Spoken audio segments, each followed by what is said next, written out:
OK, so let's start off with the news that Premier League clubs will be asked to vote on the possible abolition of video assistant referees for next season after a proposal tabled by Wolves. I'm sure, you know, John and David, you've both got plenty to say on this, but David, I know you broke this story. So how much of a seismic development is this? That something which the Premier League have backed, they want to be part of its evolution, its development, implementation, could be outvoted by Premier League clubs? Tell us a little bit more. Well, you said the Premier League have backed, David, but that's the 20-member clubs that have backed the introduction of VAR because they voted for it in the first place. And now I think it's only Sweden in Europe's top 30 divisions that does not have VAR. And we've seen it evolve over the last 5 years in the Premier League. Those 5 years have been riddled by controversy, incident after incident. It does seem that we're talking more about things like VAR, PSR, than the actual football itself on a regular basis. And there's a great sense of dissatisfaction. This season, we've had a number of high-profile incidents that have led to letters of complaint, to questions about the integrity of the competition and of the officials, unhappy clubs and managers and players and fans. And Wolves have actually been pretty hard done by, possibly the worst, depending on what statistics you look at. But it's taken somebody to actually put their head above the parapet and speak up. To this point, that hadn't happened, but it has now. And so Wolves decided to write to the Premier League. And as I revealed on The Athletic, they formally submitted a representation to the Premier League, a letter that has now been published. And that means that resolution will go to the shareholders meeting in Harrogate on the 6th of June, and it will be voted upon. The idea being to get rid of VAR from the start of next season. Now, it needs a two-thirds majority, which would be 14 of the 20 member clubs, and who knows if that's going to happen. I mean, initial reaction suggests it might not. But clearly there's the possibility of it happening, and it's conjured huge debate because this appears to be one of the most divisive issues in football at the moment. And so we'll have to see how it goes in early June. Of course, the Premier League clubs only recently voted unanimously to bring in semi-automatic offsides from next season. And if this vote goes against VAR, then all of that is scrapped, goal line technology and everything. So, yeah, it's a massive moment, and we'll have to see how it plays out. Thank you for all of that context, David. I'm just looking at the statement that was made by Wolves and you know, their communication on this, saying that they think that VAR has led to numerous unintended negative consequences that are damaging the relationship between fans and football and undermining the value of the Premier League brand. I'm going to come back to that last bit in a moment. This has been covered in your paper, John, in the Mirror. Scrap VAR. Wolves want support from other clubs to ditch video systems. So firstly, do you sense that Wolves would have already got an idea of who else they can bring along with them when this goes to a vote in the AGM, before even mentioning this statement? But also, what kind of...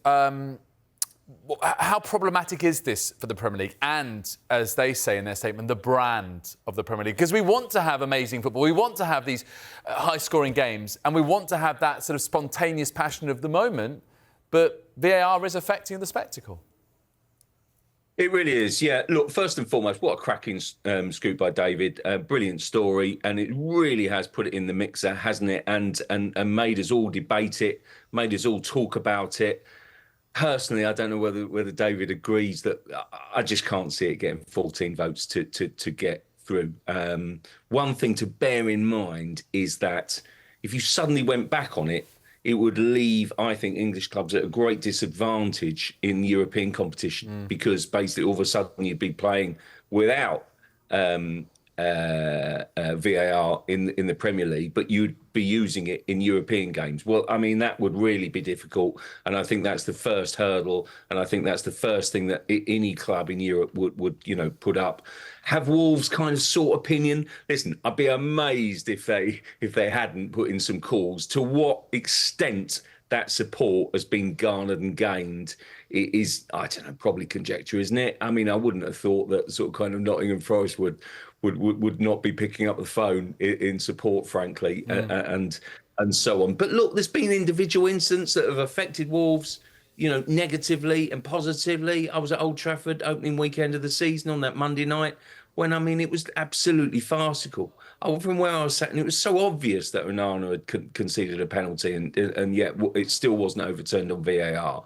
And yet you had that goal recently, that they were very unhappy about against West Ham, the potential equaliser. And obviously, I think that sort of almost feels like it's tipped them over the edge on this one.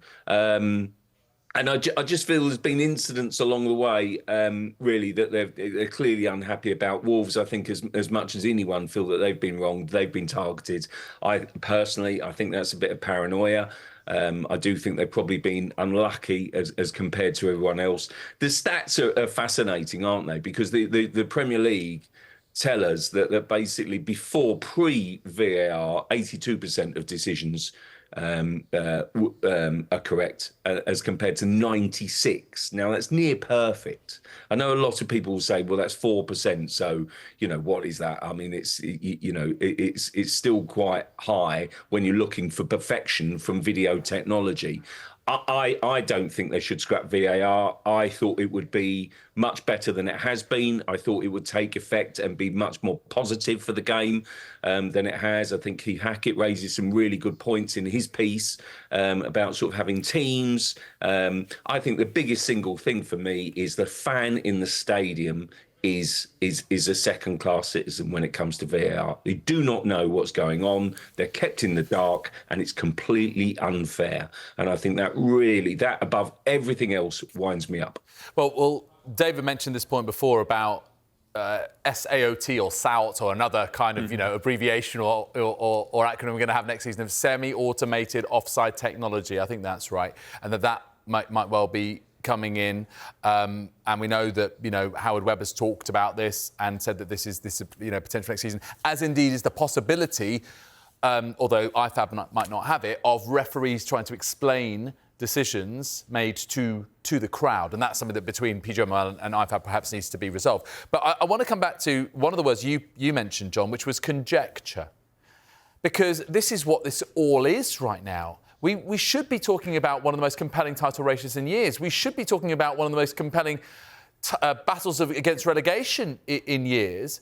But instead, it's those three-letter abbreviations of PSR and VAR that seem to be dominating the headlines. And surely, this is not what the Premier League want, for us to be talking about these kind of things rather than the incredible product and spectacle which is English top-flight football.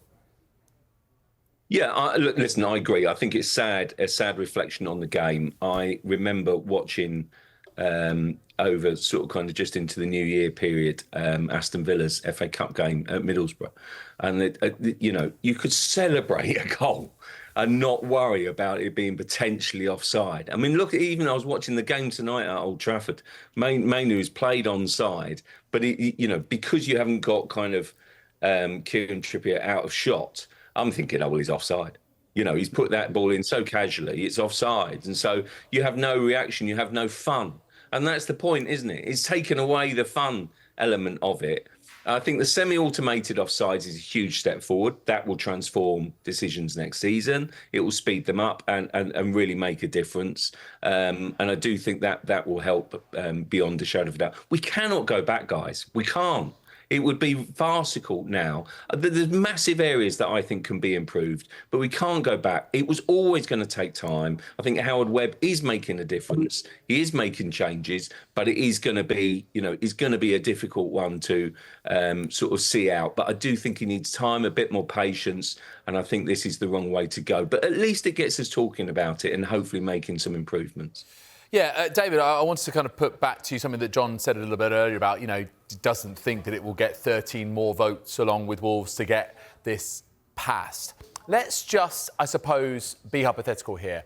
If, let's say, it did get passed, then what would that mean? What kind of potential ripple effect could it have in terms of the global game and its direction, and also the Premier League to be the only one of the top 5 European leagues not to have it? And again, the effect on how it's perceived, and all the others to have it. I mean, that's presumably a line they really don't want to go down. Yeah, I think it would be chaos, David, because there has been so much invested into this project over such a long period of time in this country and on the global level as well. Financially, as much as anything, the clubs in the Premier League, the shareholders have ploughed their own finance into it. And I don't think it would sit easily with them to just scrap it all. As the Premier League point out, the number of correct decisions have improved. So technically we're in a better position from an accuracy point of view. But it's just what's surrounding it that has brought so much sort of fractious reaction. And I think for some people it would be welcome to return to the natural elements that we had before. Even when mistakes were made, you got on with things because there wasn't the technology that's become such a talking point. But for others, there is no turning back. And I suspect that will be the case because, as I said, the shareholders, the clubs voted unanimously for semi-automated offsides. So that gives us an indication of where this vote might go. What I suspect might happen now is that the clubs see how these new developments come on, the semi-automated offsides, the possible in-stadium referee communication. And if those improvements bring steps forward and the standard of officiating improves and certain elements we've already got in VAR get better, then maybe we'll be in a good position. If they don't, then perhaps they'll stage another vote in the future. So maybe if this one doesn't pass, we could see it revisited further down the line. And it brings me back to a couple of points. Firstly, the standard of officiating. Our experience in, say, the Champions League and the World Cup indicates that VAR, the technology, might not be the problem, but it's actually the people operating it who maybe are. And therefore, perhaps it's Howard Webb and his team and the focus on what's happening with the actual people that will be the real issue here rather than the technology itself. OK, well, I guess 6th of June, that's a date we're already having to circle in our diaries for the next meeting.